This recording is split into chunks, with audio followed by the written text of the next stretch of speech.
Well, New York City has always, and I mean always, been home to powerful pieces of public art, but now Brooklyn is getting, well, a big one.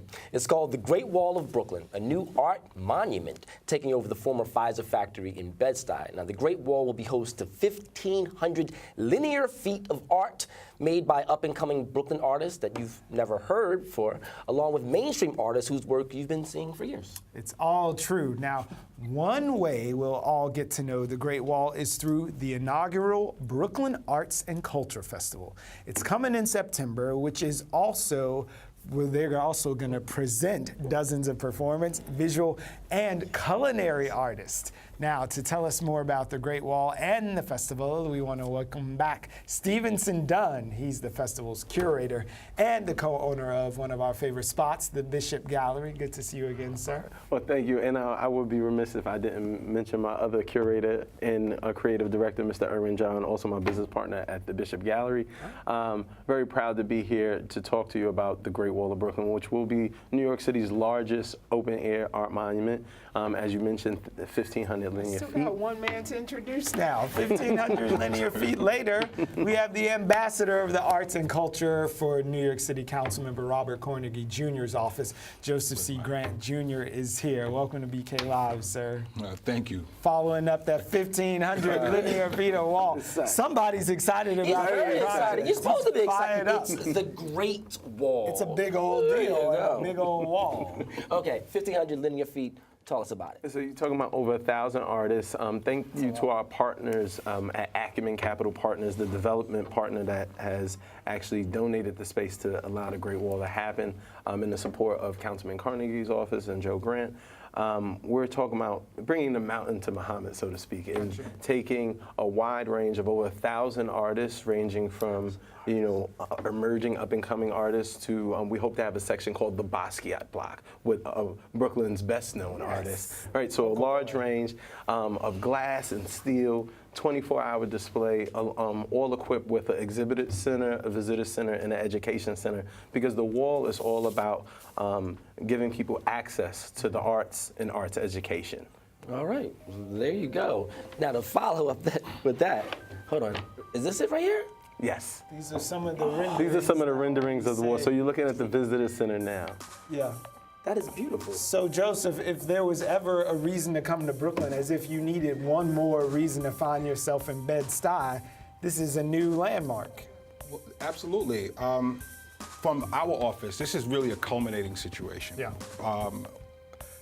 Years ago, when the council member took office, one of the things he did when he created the position for me was to create a position for arts and culture.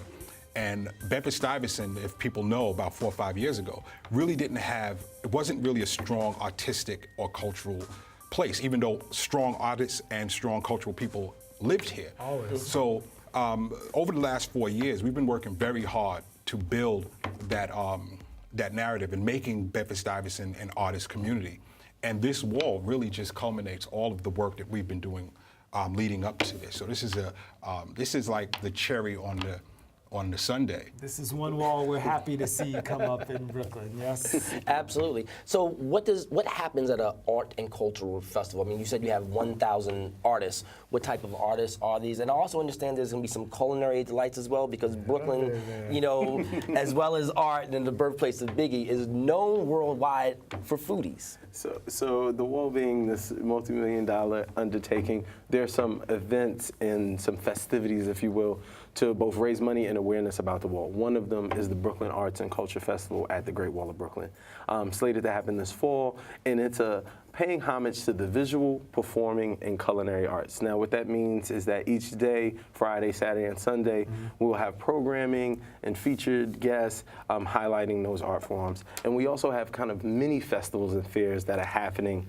over the 3 days that will highlight that. So you have the Brooklyn International Art Fair, you have the Go Brooklyn Performing Arts Festival, which is not just music, by the way. We'll have a different type of performing artists, theater, maybe some fire performers, etc. And then Sunday, as you mentioned, is the Culinary Arts Day. We have the Do or Dine Food and Spirits Festival, which will be a collection of vendors and restaurants from throughout the Brooklyn community, but also throughout the actual Pfizer building. It's home to Now, over 200 this culinary isn't businesses. just another festival, though. I mean, you know, there's lots of festivals I've in stood Brooklyn. on There's a lot Fulton of Street festivals. many times in the sun, outside of Restoration, Oh, all up absolutely. and down. So yeah, what's going to separate this, and why did the council member's office decide to back a new guy in the fight as well, bringing another festival to Bed-Stuy? Well, he's not a new guy. Well, the festival we've is been the working new with him guy. for 4 years, We so know he's not this new to guy. us. You know, but for the festival, Yeah. the festival is more than just about, and it's about art. So it's a true art festival,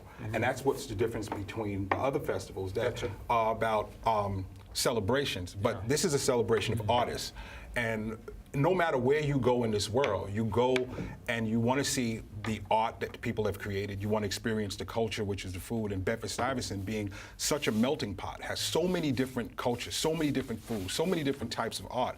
And we're just highlighting that, which is also good for business. So when people come in from out of town and they come in to see this wall, and they come in to experience all the other cultural agendas and all the other artistic things that we've created, they also spend money with the merchants. So it helps to move the economy around. And this wall being where it is, in the location it is, it changes lives as well. If a young person looks just out, to follow up on that, you know, are the different aspects of impact to the community? Like you said, economic is one of them. Then, you know, but they come, they socially, spend money. Social as well. what we don't understand about art is that it's a talking point, and what you see is what you become. So young kids coming outside, and instead from what they're seeing now coming out from Marcy Projects, and in that area, they see that wall and they see the art, they see themselves reflected, they see what they could possibly be through the eyes of another artist. So socially, that changes the way you view life, the way you deal with education, the way you deal with humanity in general. So this wall is more than just about art and a festival. It's really, it really becomes sort of a main vein for Bedford-Stuyvesant.